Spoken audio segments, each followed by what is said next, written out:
নমস্কার বন্ধুরা, food point of দীপিকায় আপনাদের সকলকে স্বাগত। আমার আজকের রেসিপি একদম নতুন ধরনের আলুর পরোটা। এইভাবে আলুর পরোটা বানালে পুর ফেটে বের হওয়ার সম্ভাবনা একদমই থাকে না। তো চলুন তাহলে ভিডিওটা প্রথম থেকে শেষ পর্যন্ত দেখতে থাকুন। রেসিপিটা আমি কিভাবে বানিয়ে নিচ্ছি। আলুর পরোটা বানানোর জন্য এখানে আমি একটা মিক্সিং বোল নিয়ে প্রথমে তার মধ্যে নিয়ে নিচ্ছি 1 কাপ পরিমাণ ময়দা। ওজন হিসাবে বললে প্রায় 200 গ্রাম। এইবার দিয়ে দিচ্ছি স্বাদ অনুযায়ী লবণ আর দিয়ে দিচ্ছি 2 টেবিল চামচ পরিমাণ রিফাইন্ড অয়েল। সমস্ত কিছু হাত দিয়ে খুব ভালো করে ঘষে ঘষে মেখে নেব। এতে করে পরোটাটা কিন্তু বেশ খাস্তা হবে। ভালোভাবে ময়ানটা দেওয়া হয়ে গেলে নর্মাল টেম্পারেচারে জল দিয়ে অল্প অল্প করে জল নিয়ে একটা ডো তৈরি করে নেব।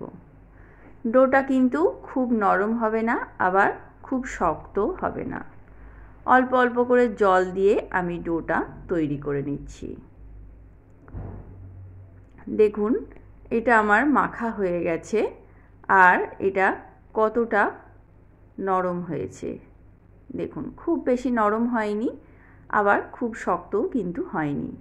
ওপর থেকে সামান্য তেল দিয়ে ভালো করে মেখে নিয়ে এটাকে ঢেকে দেব 15 থেকে 20 মিনিটের জন্য।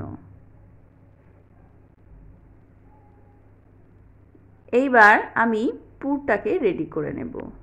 আলুর পুর বানানোর জন্য নিয়ে নিয়েছি একটা মিডিয়াম সাইজের পেঁয়াজ কুচি, ধনেপাতা কুচি, আমচুর পাউডার, গরম মশলা পাউডার, চিলি ফ্লেক্স, জোয়ান আর স্বাদ অনুযায়ী লবণ। প্রথমে সমস্ত কিছু আমি হাত দিয়ে ভালো করে মিশিয়ে নেব। অপরদিকে দুটো ছোট সাইজের আলুকে আমি সেদ্ধ করে ম্যাশ করে রেখেছি, সেই আলুটা এর মধ্যে দিয়ে দিচ্ছি। আমি যে পরিমাণ ময়দা নিয়েছি সেই পরিমাণ ময়দার জন্য আলুর পুরটা বানিয়ে নিচ্ছি।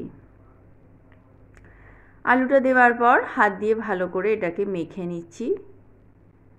আলুটা মাখা হয়ে গেছে। এইবার উপর থেকে দিয়ে দেব 1 টেবিল চামচ সরষের তেল।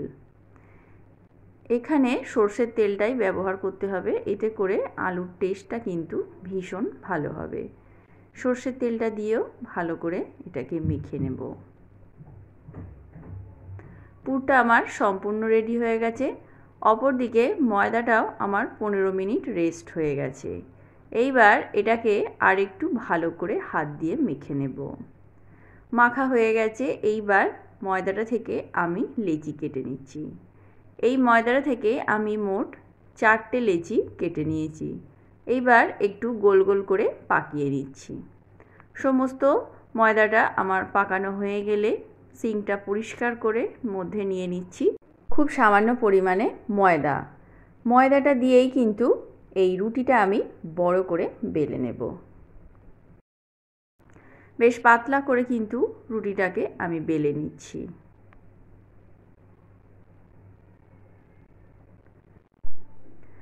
রুটিটা আমি বড় করে বেলে নিয়েছি আর দেখুন এটা কিন্তু বেশ পাতলা করে বেলে নিয়েছি।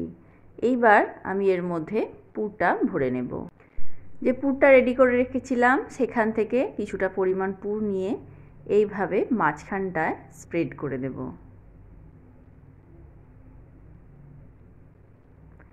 এইভাবে আলুর পরোটা যদি বানানো যায় তাহলে পুর ফেটে একদমই বের হওয়ার ভয় থাকবে না। এইবার রুটির চারিদিকটা একটু সামান্য জল লাগিয়ে এটাকে জল ভাত করে নিলাম। এতে করে ভাজার সময় কিন্তু এটা একদম ছেড়ে যাবে না। প্রথমে দুটো সাইড এইভাবে ফোল্ড করে নিলাম, তারপর বাকি দুটো সাইডও একইভাবে ফোল্ড করে নেব।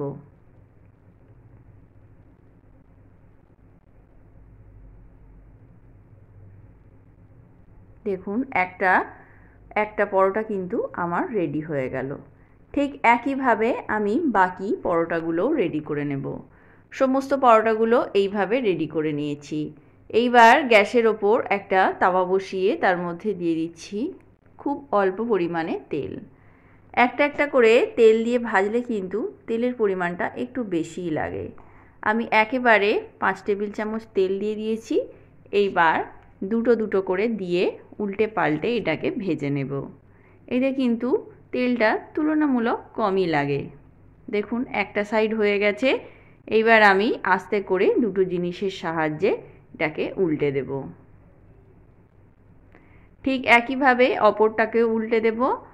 এইভাবে উল্টানোর পর আরও মিনিট খানেক সময় এইভাবে ভেজে নিলেই তৈরি হয়ে গেল দারুণ স্বাদের মুচমুচে আলুর পরোটা।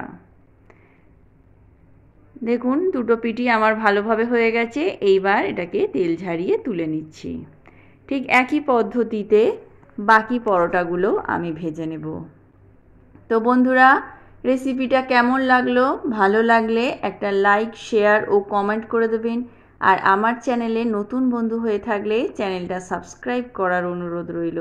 পাশে থাকা বেল আইকনটা প্রেস করে দেবেন, যাতে করে আমি চ্যানেলে নতুন কোনো ভিডিও দিলে তার আপডেট আপনি পেতে পারেন। তো একই পদ্ধতিতে আমি বাকি পরোটাগুলো ভেজে তুলে নিচ্ছি। তো বন্ধুরা, আজকের মতো এ পর্যন্তই। আবার দেখা হবে অন্য কোনো রেসিপি নিয়ে। ততক্ষণের জন্য নমস্কার।